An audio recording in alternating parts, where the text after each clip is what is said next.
¿Qué onda, familia? ¿Cómo están? Bienvenidos a una edición a tu canal, la nueva Revolución del Salvador. Bueno, les cuento qué pasa. El Faro sale a llorar una vez más porque han capturado a todos sus amigos.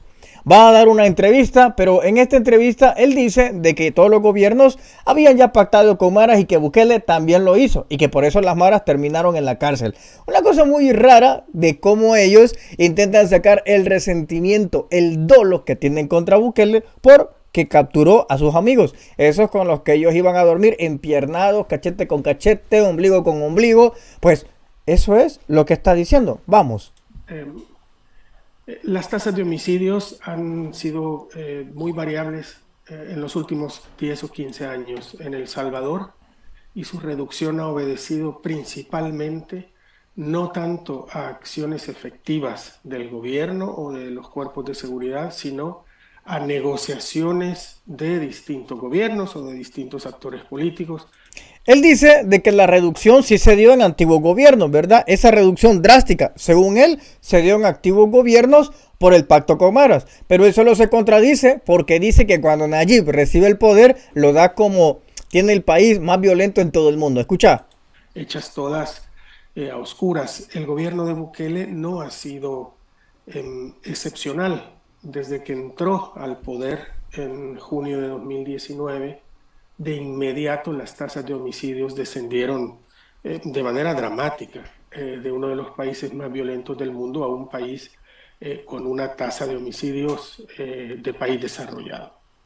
Entonces, ¿cómo es que dice él al principio de la entrevista que los anteriores gobiernos básicamente habían pactado con maras y que eso hacía que no tuviéramos violencia, pero que cuando llegan allí lo entregan como el país más violento? Entonces, ¿había tregua? ¿No había? ¿Había una fallida? ¿Qué es lo que había? Él lo adjudicaba a su plan de seguridad, que nadie conoce y que dijo que era secreto por razones de seguridad nacional.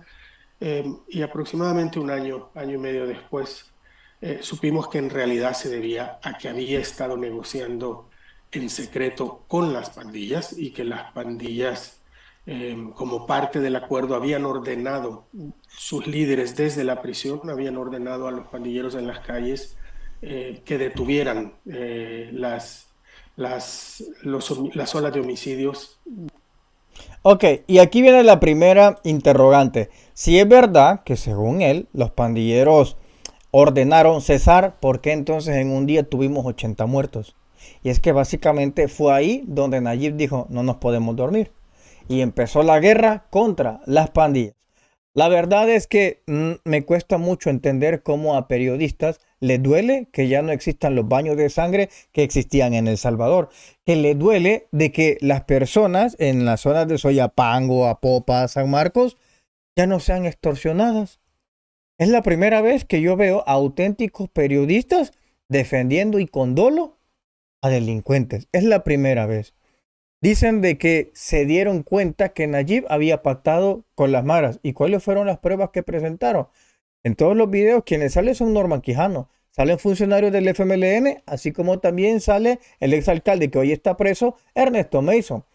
¿Qué tienen de Nayib Bukele? Unos encapuchados que al final nos dimos cuenta porque salieron esos videos de que eran las mismas personas que andaban bloqueando las señales que había ordenado el gobierno.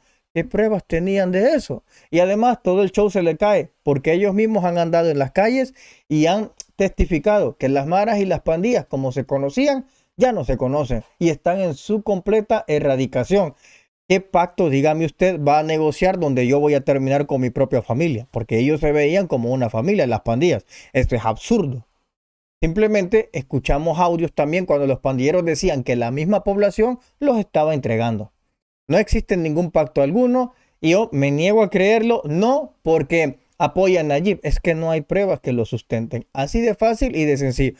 Pero sí me duele ver cómo un salvadoreño le duele que arresten a delincuentes. Porque él es salvadoreño, este señor dueño el fundador del Faro, es un salvadoreño que debería estar alegre porque no hay delincuencia. Pues por el contrario, lo miro con dolo porque ya no hay baños de sangre que habían antes.